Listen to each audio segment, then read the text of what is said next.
Assalamualaikum warahmatullahi wabarakatuh. Saya Ahmad Tariq Sauki dari kelas 11 Agama akan menjelaskan tentang bab kepemilikan. Yang pertama, pengertian kepemilikan. Kepemilikan atau milkiyah menurut bahasa berasal dari kata milkun. Artinya sesuatu yang berada dalam kekuasaannya, sedang milkiyah menurut istilah adalah suatu harta atau barang yang secara hukum dapat dimiliki oleh seseorang untuk dimanfaatkan dan dibenarkan untuk dipindahkan penguasaannya kepada orang lain. Dasar hukum kepemilikan, yaitu Quran Surat Al-Baqarah ayat 284 yang berbunyi, Bismillahirrahmanirrahim. Lillahi ma fis samawati wa ma fil ard. Wa in tubdu ma fi anfusikum aw tukhfuhu yuhasibukum bihi Allah fayaghfiru liman yasha wa yu'adzibu man yasha. Wallahu ala kulli syai'in qadir. Milik Allah lah apa yang ada di langit dan apa yang ada di bumi. Jika kamu nyatakan apa yang ada di dalam hatimu atau kamu sembunyikan, niscaya Allah memperhitungkannya tentang perbuatan itu bagimu. Dia mengampuni siapa yang Dia kehendaki dan mengazab siapa yang Dia kehendaki. Allah Maha Kuasa atas segala sesuatu.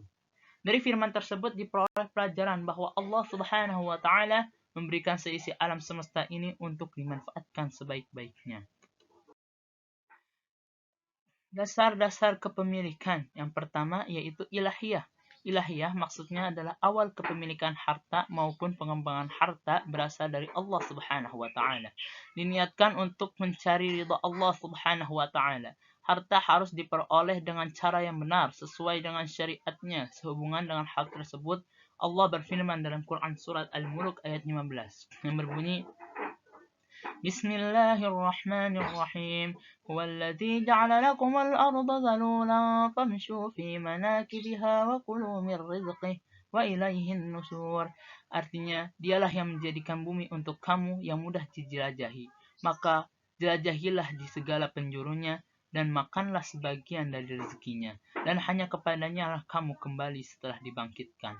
Melalui firman tersebut dapat disimpulkan bahwa setiap muslim jangan sampai melampaui batas-batas yang dihalalkan. Demikian pula ketika sedang melakukan usaha, hendaklah melakukannya dengan cara yang halal. Lalu akhlak.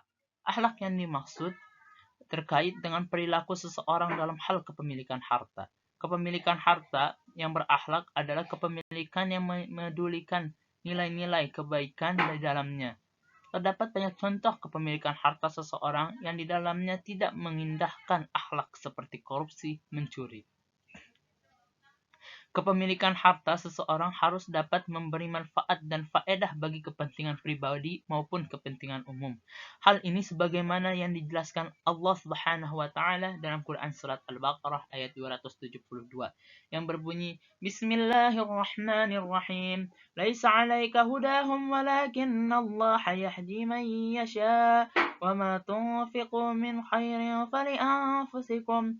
وما تنفقون إلا ابتغاء وجه الله وما تنفقوا من خير يوفى إليكم وأنتم لا تظلمون. Artinya, bukanlah kewajibanmu Muhammad menjadikan mereka mendapat petunjuk, tetapi Allah lah yang memberi petunjuk kepada siapa yang Dia kehendaki. Apapun harta yang kamu infakkan, maka kebaikannya untuk dirimu sendiri. Dan janganlah kamu berinfak melainkan karena mencari ridha Allah. Dan apapun harta yang kamu infakkan, niscaya kamu akan diberi pahala secara penuh dan kamu tidak akan dizalimi atau dirugikan. Lalu kemanusiaan. Ekonomi Islam adalah ekonomi kemanusiaan. Artinya ekonomi yang memungkinkan manusia memenuhi kebutuhan hidup yang bersifat kebendaan maupun yang bersifat kejiwaan. Dalam ekonomi Islam ditekankan kesadaran bahwa pada setiap harta yang kita miliki terdapat hak orang lain.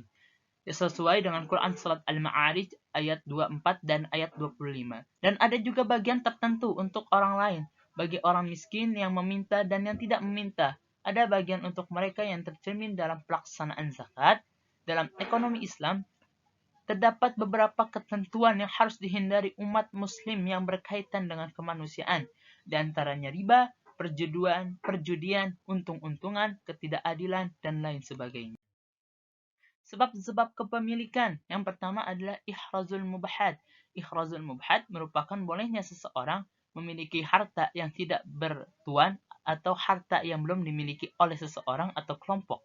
Yang dimaksud dengan mubah dalam ihrazul mubahat adalah harta yang tidak masuk dalam milik seseorang yang sah dan tidak pula suatu penghalang yang dibenarkan syarak untuk memilikinya. Ada dua syarat untuk memiliki benda-benda dengan jalan ikhrazul mubhad. Yang pertama, benda itu tidak dijaga orang lain terlebih dahulu. Misalnya, seorang mengumpulkan air hujan dalam satu wadah dan dibiarkan. Ada maksud tamallu atau maksudnya jika seorang memperoleh suatu benda tersebut dengan tidak maksud memilikinya, benda itu tidaklah menjadi miliknya. Ukut adalah atau akad dapat menjadi sebab terjadinya kepemilikan. Akad lazim disebut dengan transaksi pemindahan hak, maksudnya pertalian ijab dan qabul sesuai dengan ketentuan. Kepemilikan disebabkan adanya akad dapat dibedakan menjadi dua, yaitu ukut jabariyah dan istimlak untuk kemaslahatan umum. Ukut jabariyah atau akad secara paksa adalah akad yang dilaksanakan berdasarkan pada keputusan pengadilan secara langsung. Istimlak atau beli paksa untuk kemaslahatan umum. Wahab Az-Zuhaili menyebutkan bahwa praktik istimlak merupakan suatu pengecualian. Dari uraian di atas dapat diketahui bahwa seseorang dapat menjadi pemilik atas suatu harta. Kepemilikan ini merupakan kekhususan atau keistimewaan atau al-ikhtisas bagi seseorang untuk secara bebas mengambil tindakan hukum terhadap miliknya, akan tetapi al-ikhtisas tersebut tidak bersifat mutlak, terutama jika dihadapkan pada benturan aturan kepentingan pribadi dan kepentingan umum. At-tawallud min mamluk. At-tawallud min mamluk adalah kepemilikan yang disebabkan oleh benda yang sebelumnya telah dimiliki seseorang. Benda yang lahir muncul tersebut secara otomatis menjadi hak si pemilik. Harta yang kita miliki harus menjadi sumber keamanan dalam masyarakat. Artinya, kekayaan harta atau apa saja yang kita miliki tidak menimbulkan rasa saling cemburu, membenci, dan bertikai.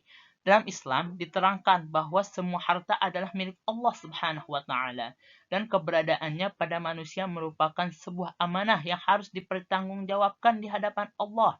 Oleh karena itu, manusia memiliki kebebasan berbatas dalam mengelola harta yang ada dalam kekuasaannya.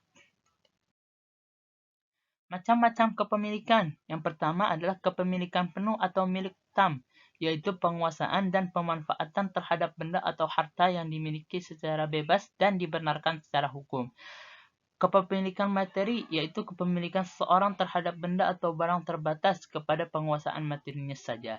Kepemilikan manfaat, yaitu kepemilikan seseorang terhadap benda atau barang terbatas pada pemanfaatannya saja, tidak dibenarkan secara hukum untuk menguasai harta itu.